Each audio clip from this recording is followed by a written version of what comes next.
My vegetation this time was more clinical because we know that the disease status in patients that are undergoing a transplant is extremely important. So results are much better in patients that are transplanted in CR. So high-risk patients that we are transplanting them, that the disease will not come back, but they are in CR at time of transplant, doing much better than patients, obviously, that we are transplanting because of primary refractory disease or relapsing disease. However, we have shown in few papers that patients that are transplanted in CR but achieve the CR after 2 lines of therapy, 2 induction and not 1, are doing worse at transplant, so with higher relapse rate and lower leukemia-free survival and overall survival.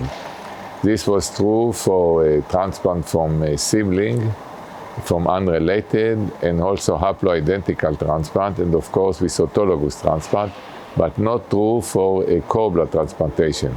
In cord blood transplant, there was no difference in patients that received 2 or 1 induction therapy for achieving CR, and this we think that it's hint for stronger GVL effect that is operating in the transplant in a cord blood transplantation. So now what we did, we asked in patients that achieve CR only after 2 induction undergoing transplant, what donor should we use? Should we use the unrelated donor, mismatch unrelated, or haploidentical transplant? Of course, for those patients that don't have sibling transplantation.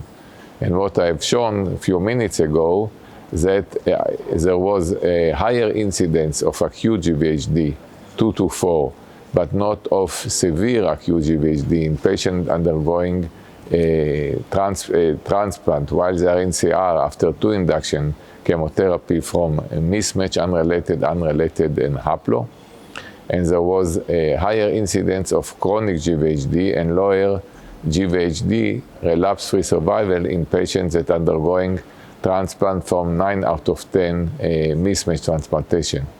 However, leukemia-free survival and overall survival and the GRFS did not differ between patients that undergo transplant in CR after 2 induction chemotherapy, comparing haplo, match unrelated, and the sibling transplantation. And in the follow-up of 5 years, 40 to 50% of the patients are alive. So transplant is a way to go in patients that achieve CR after doing induction chemotherapy, and we also suggest maybe to give targeted therapy pre and post-transplant for patients achieving CR only after 2 induction courses.